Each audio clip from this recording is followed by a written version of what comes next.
When I told my in-laws we were expecting again, my mother-in-law rolled her eyes and said, "Another one. You can't even handle the first."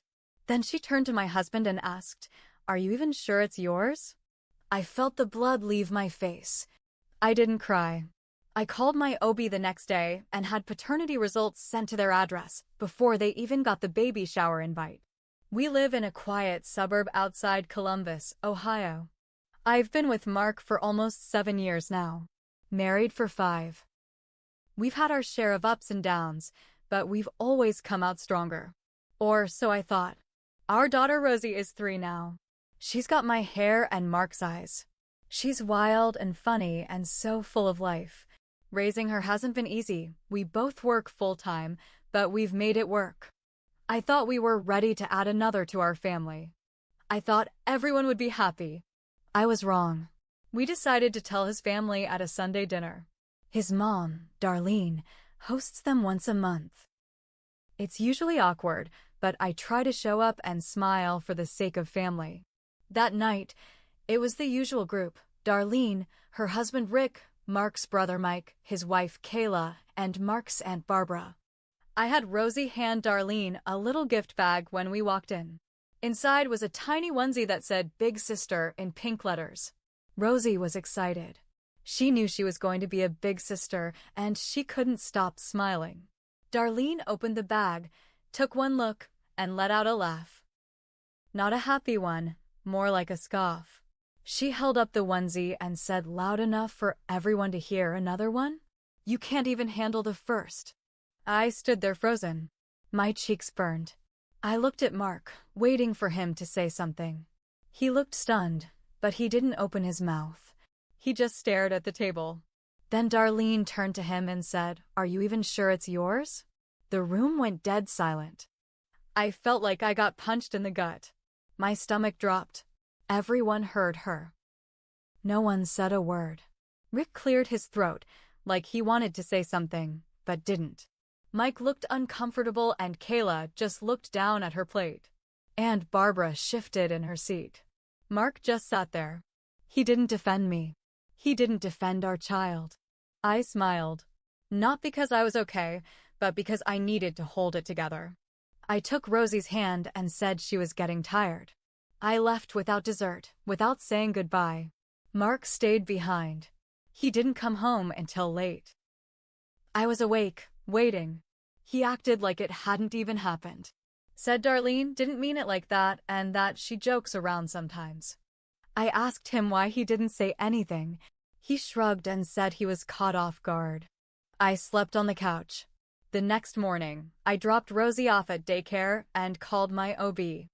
I asked if we could run a paternity test using the samples they already had on file from my first pregnancy. It was doable. I paid extra to rush it. A few days later, the results came in. 99.999% match. No doubt. Just as I knew. I had the report printed and sent by certified mail to Darlene's house. No note. No explanation. Just cold, hard proof. Then I sent out the baby shower invitations. I didn't include her. And that was just the start. About a week after I sent out the paternity results, Mark got a call at work. It was his dad, Rick. He wanted to meet man-to-man. I only found out later that Rick had opened the letter before Darlene did. She'd left it on the kitchen counter unopened, probably assuming it was another baby-related announcement. Rick read the results and apparently lost it on her. Mark came home that night with a weird look on his face. Not angry. Not sad. Just weird. Like something broke inside him. He sat down and said, "My dad said Mom crossed a line." I didn't say anything. I just waited. She told him she never believed Rosie looked like me. That she thought you probably cheated back then too. She said she didn't want to say anything in case it wasn't true. I laughed. Out loud. I couldn't help it. That woman had been coming over every week after Rosie was born, acting like the doting grandma, and the whole time she was whispering poison behind my back. Mark said Rick told her to apologize. But she refused. She told him, and I quote, I have a right to question things when it affects my son's life. I asked Mark what he thought, and he just said, I don't know anymore. That pissed me off more than anything. He still couldn't stand up for me. The next morning, I sent a group text to Mark's whole family. I told them the baby shower was still happening, but Darlene wasn't invited. I said anyone who had a problem with that could stay home too. No hard feelings. Kayla texted back 5 minutes later, we'll be there. Mike didn't say anything. Rick called me personally. He apologized. He said he didn't know Darlene felt that way and that he was embarrassed. I believed him. He sounded ashamed. Mark, though? Mark got angry. He said I was dragging family into drama and airing dirty laundry. I told him, your mother called me a cheater. In front of our family. And you sat there and said nothing. He got quiet. Then he said something that changed everything. She just wants what's best for me. I stared at him. I didn't even have words for how wrong that was. That wasn't love. That was control. That was manipulation. I told him, if you think that's what's best, then maybe you should go live with her for a while. He packed a bag and left. No fight. No yelling. Just silence. But the silence didn't last long, because 2 days later, I found out Darlene was telling people I had faked the paternity test. The lie spread fast. At first, it was just a weird vibe I picked up from Kayla when she dropped something off for the baby shower. She was quieter than usual, kind of stiff.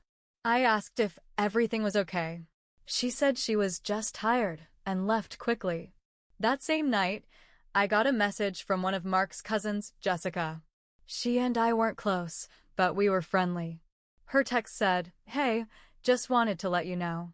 Darlene's been telling people you faked that paternity test. Said you know someone at the clinic. I sat there rereading the message over and over. The OB's office is a private women's health center on the other side of Columbus. We don't know anyone there personally.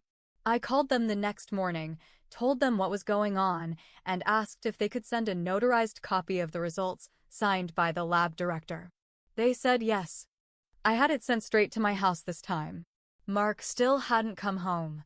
He called maybe once a day to check on Rosie. He didn't ask about me. Didn't ask about the baby. He didn't bring up Darlene.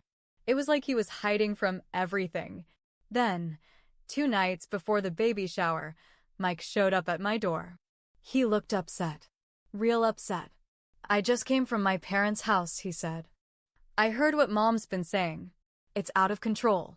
Apparently, Darlene had hosted some kind of casual family brunch. Just a few aunts and cousins. And she went on a full rant about how the test was just paper, how anyone can print something off and mail it, and how nothing is proven unless it's done in court. Mike told me he argued with her. That Rick backed him up. But Mark? He said Mark just sat there again. Didn't say a thing. Just like that night at dinner. That's when I made a decision. I went to the courthouse the next morning and filed a petition. Not for divorce. Not yet. But I asked for an official court-ordered paternity test. Not because I needed the result. I already knew. I needed it in the system. With a paper trail. Something no one could ever call fake again. Mark was served the next day. That was when everything exploded. The day Mark got served the court order, he came storming into the house for the first time in over a week. I was in the kitchen with Rosie. He didn't knock. Just walked in like he still lived there. His face was red. He slammed the papers down on the table. What the hell is this? He snapped. I stayed calm. It's a court-ordered paternity test. Since the first one wasn't enough for your mother, maybe a judge will convince her. He laughed, but there was no humor in it. You're doing all this for what? To prove something to my mom? No, I said. I'm doing it to prove something to myself. That I'm not crazy. That I'm not going to let anyone treat me like trash and walk away clean. He started pacing. You embarrassed me. You made this a public thing. I pointed to Rosie, who was staring at both of us now. Your mom questioned her. Not me. Her. You didn't stop it. You didn't defend her. That's your shame, not mine. He stood still then. Quiet. For a second, I thought maybe he'd finally get it. But instead, he just picked up the papers and walked out. The test was scheduled for the following week. I showed up early with Rosie and the OB's signed copy of the first test. Mark came late. Darlene came with him. She had the nerve to smile at me like nothing happened. I didn't say a word to her. Not even a glance. When the results came back, it was what we all knew: Mark was the father. No questions. No gray area. But by then, the damage was already done. A week after the court sent the results, I served Mark again. This time with divorce papers. He tried to talk me out of it. Said we could do counseling. Said his mom would cool off. But I was done. You had a chance to stand up for me. You had a chance to protect your daughter. You chose silence. He cried. I didn't. I wasn't angry anymore. I was done. Then I did one more thing. I posted the full story, every detail, on Facebook. Not out of pettiness. Out of truth. I included a photo of the notarized test. The court ordered one. I tagged Mark. I tagged Darlene. I tagged Mike and Kayla and anyone else who'd been in that room. And I wrote, "To those who stood by while lies were told about me and my child, you don't get to act confused now. I am done keeping quiet to protect other people's comfort. I am not ashamed. You should be." The fallout was instant. Mike called me and said Darlene had a breakdown. Cried for hours. Said I humiliated her. Good. Kayla said the family was divided now and everyone blamed Darlene. Good. Mark moved in with a friend. I heard Rick finally left Darlene, said he couldn't live with the toxicity anymore. And me? I kept the house. I got full custody. I gave birth to a healthy baby boy. I named him James.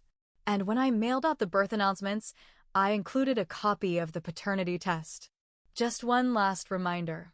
You only get to burn me once. After that, I light the match.